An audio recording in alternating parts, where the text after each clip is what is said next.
Zhao proceeds to light up a series of barrels filled with fish oil. A series of explosions kill off more of Cao's soldiers, sending the survivors to retreat.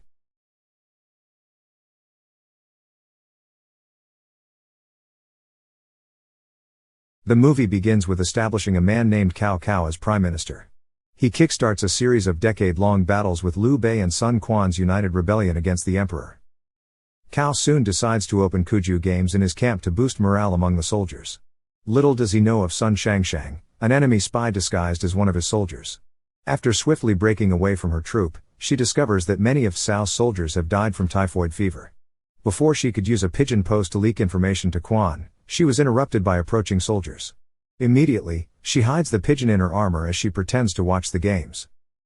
Meanwhile, in Quan's camp, his general, Zhao Yun, prepares a plan of attack with other officials. Despite their decade-long losing streak to Cao, Zhao calmly tells the officials they will attack Cao's navy. When Sun manages to release the pigeon message, she accidentally hits Sun Shukai, a battalion commander. After nonchalantly saying that she was just freeing the bird, the two engage in small talk. As their conversation grows, they agree to play a few games together. At the same time, Cao is informed that hundreds of soldiers have died from the plague-like sickness. As his generals decide how to cremate the bodies, Cao hatches a diabolical plan. When Zhao hears word of the spreading sickness in Cao's camp, his officials quickly urge him to attack. Still calm and serene as ever, Zhao sternly says that it would go against the ethics of war if they attacked Cao in his current state. Not too long after, Zhao's people discover floating pyres with piles of dead bodies coming to their shores. As they check the deceased soldiers, Zhuge Liang, Liu Bei's militarist, checks their blood. When he discovers that the soldiers are infected with typhoid fever, he screams for everyone to evacuate the area. Despite seeing his people struck with the sickness, Zhao says this has become psychological warfare. Nevertheless, he bitterly proceeds to burn the dead bodies. Unfortunately, Zhao faces new challenges as the fever quickly spreads among his people more and more each day. Liu removed his troops the following day, breaking his alliance with Zhao. Liu tells the generals that the epidemic has devoured Zhao's people.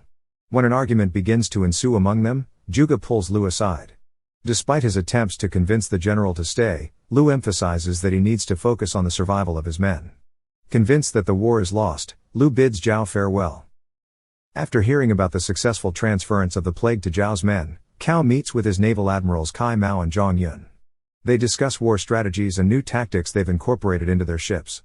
After that, Cao asks Zhang Gan, Zhao's childhood friend, to cross the river to tell Zhao to surrender. Sun closely listens inside one of the vessels as she notes every detail in their conversations.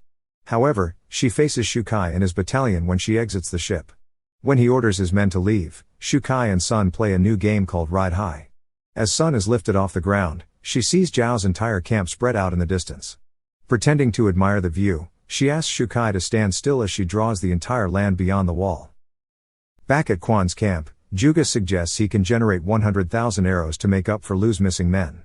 Despite Zhao giving him a time limit of 10 days, Zhuge smugly says he only needs 3. However, nearing the end of the deal, an official notices that Zhuge still needs to make even 1 arrow. Using a tortoise he'd found as a sign, Zhuge smiles and calmly predicts that a fog is coming. Later that night, Zhang arrives at Zhao's camp and enjoys a meal with him. After a few drinks, Zhao proceeds to show off his sword dancing skills. However, Zhang quickly notices a note that drops out of the sword scabbard.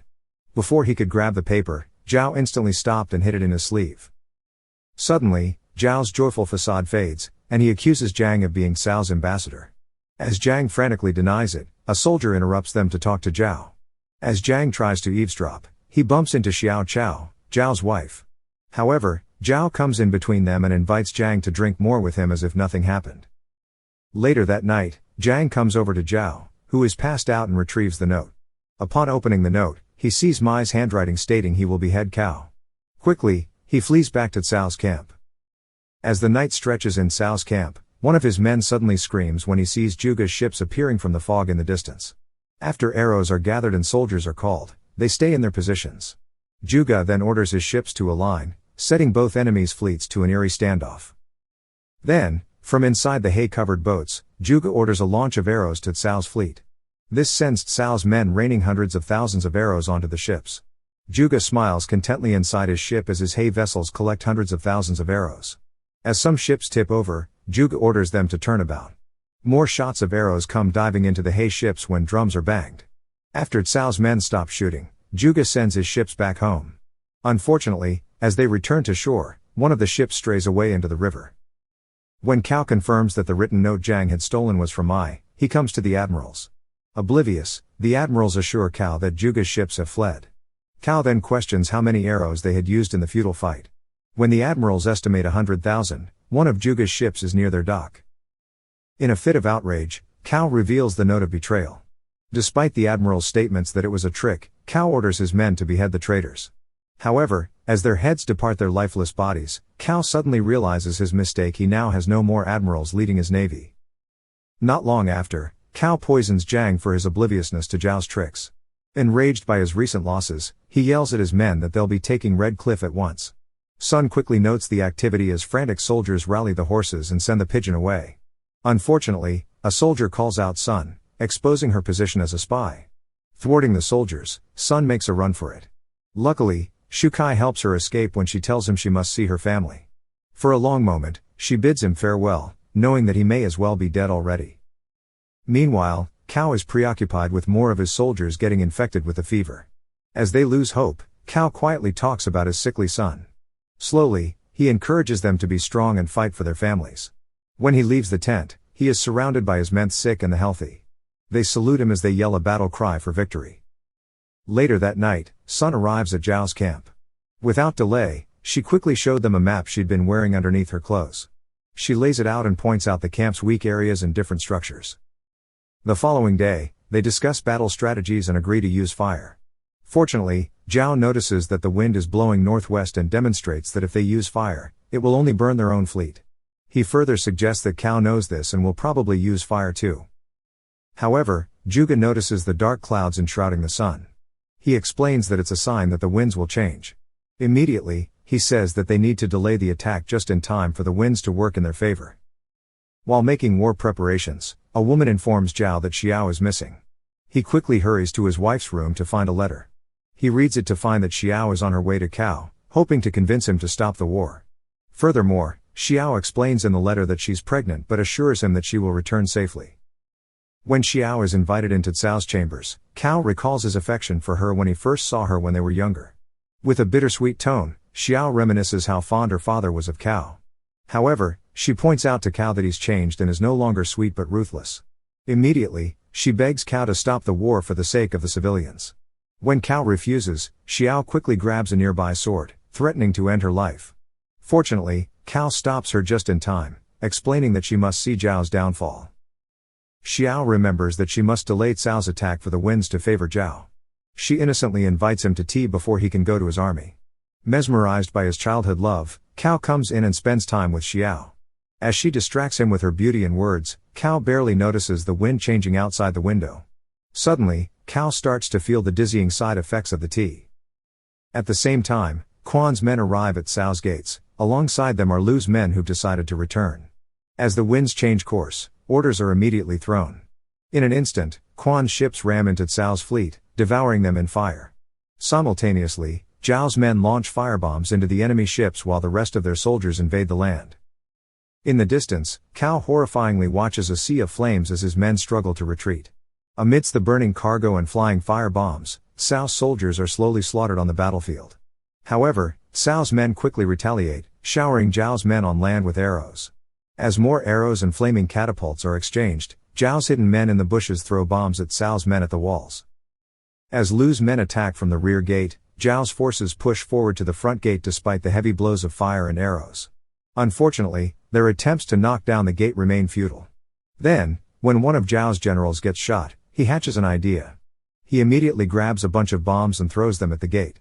In an instant, he dies in the blazing inferno that suddenly appears. Amidst the flying arrows and spears in mid-air, Quan's men slaughtered Cao's men and horses. Then, Zhao proceeds to light up a series of barrels filled with fish oil. A series of explosions kill off more of Cao's soldiers, sending the survivors to retreat. As the smoke clears, Cao sees that Zhao's men have clumped into groups protected by their shields. Despite Cao's general suggesting retreat, Cao stubbornly orders what's left of his men to attack. Another fight ensues as Cao's men catapult fireballs toward Zhao's troops.